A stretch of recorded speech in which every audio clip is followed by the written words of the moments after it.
They tried to kill him not once, not twice, but 5 times.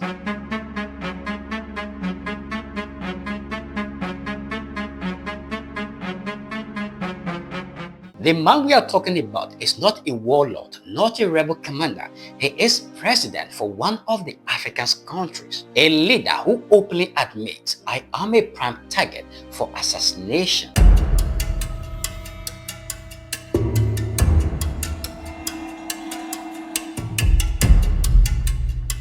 Why would Hassan risk everything to take him out? And how has he survived assassination attempt that would have ended most men's lives? Stay with us, because this story is not just about one man. It is about a nation fighting for survival and Africa standing against terror. This is First Africa Voice, where we tell Africa stories raw, real, and without filters.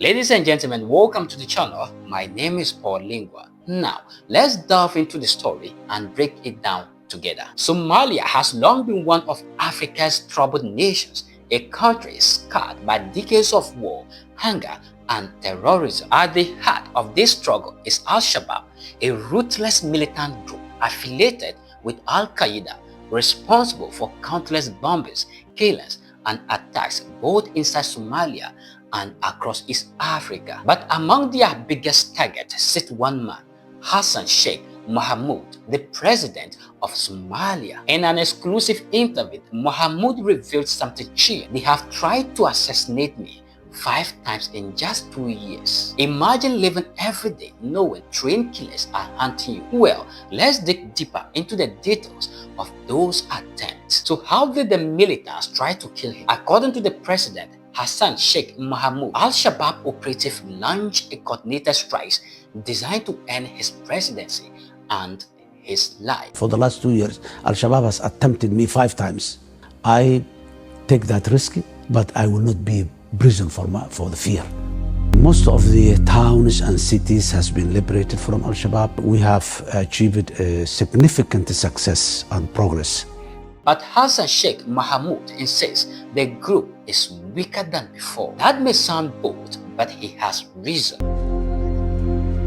Al-Shabab is weak, but then compared to their past, but still they are a very serious challenge to the security of the country. You say that Al-Shabab is weak, Mr. President, but in recent months they have been capturing territories, and your critics say that your government does not have a clear strategy to defeat them. What do you say to that? Traditionally, Al-Shabaab was fought with military only. We have opened many other fronts, ideological war against Al-Shabaab, which is to show the Somali people that their cause and claim, which is that they are Islamists, puritanical Islamists, is not true. Besides the military and the ideological, the third front was fighting, financing al-terror. The reality still remains that Al-Shabaab continues to gain territory while your strategies are in place. There is no indication that Al-Shabaab is stronger than it was 2 years ago. Somalia and African Union forces have been pushing back, reclaiming towns and territories that Al-Shabaab once ruled with an iron fist. Still, the threat is far from gone. Al-Shabaab has deep networks, money, and fighters willing to die. And Somalia's president knows that the closer he gets to defeating them, the more desperate they will become. Al-Shabab is an Islamist terrorist group based mainly in Somalia. The name means the youth in Arabic. Formed in the mid-2000s after the fall of the Islamic Court Union in Somalia, officially affiliated with Al-Qaeda since 2012. They want to turn Somalia into an Islamic state governed strictly by Sharia law. Undoubtedly, they are known for suicide bombings, assassination, and attacks on civilians, government officials, and international peacekeepers. They have carried out deadly attacks outside Somalia, especially in Kenya and Uganda. Why they matter to Africa? They are one of Africa's deadliest extremist groups, causing thousands of deaths and displacing millions. Their operations weaken government, scare away investors, and destabilize entire regions. They are a major reason Somalia has struggled with peace and development for decades. For President Hassan Sheikh Mohamud, survival isn't just personal, it is political. His death would have plunged Somalia into further chaos. His survival gives millions of Somalis hope that terrorism will not have the final say. What this means for Africa: Africa's leaders are still at risk. The fact that a sitting president could survive 5 assassination attempts in just 2 years shows how fragile leadership can be in parts of Africa. It means African democracies remain vulnerable to terrorism, extremism, and political violence. 2. Terrorism is a continental threat. Al-Shabab may be noted in Somalia, but their influence has reached Kenya, Ethiopia, Uganda, and beyond. This shows that instability in one African country can quickly spill over to the neighbors. Africa needs regional cooperation through ECOWAS, AU, and other alliances to crush terrorism. 3. A test for African resilience. Mohamud's survival sends a powerful message. Leaders can't be intimidated by extremists.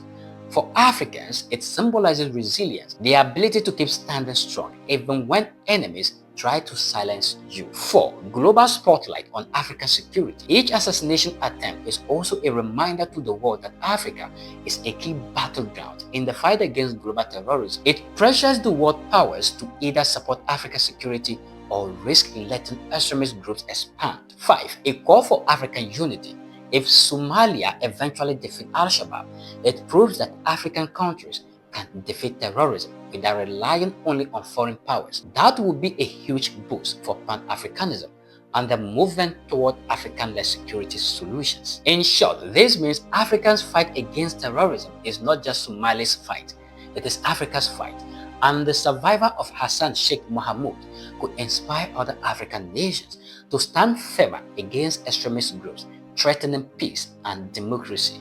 But here is the big question: how long can a leader survive when an entire terrorist network is determined to kill him? Hassan Sheikh Mohamud stands as a symbol of resilience, not because he has power, but because he has survived 5 assassination attempts and still refuses to run. His message to the world is clear: Somalia will not bow to terror, and maybe, just maybe, his survival is proof that Al-Shabaab's time is running out. What do you think? Can Somalia finally defeat Al-Shabaab, or is this fight far from over? Drop your thoughts in the comment section, because I do know that far as there are more men on earth, there are more opinions. And don't forget, this is First Africa Voice, telling Africa's bold stories, one video at a time. Also, click the like button and share the video, because the rest of Africa and the world must hear of happiness like this. Until next time, think for Africa, stand for Africa, and keep your voice loud. Well, the dew of the day has crept upon our thoughts,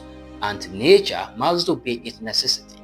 Here is where we bring down the curtains. Until we meet again, my name is Paul Lingua, the Africa Orator.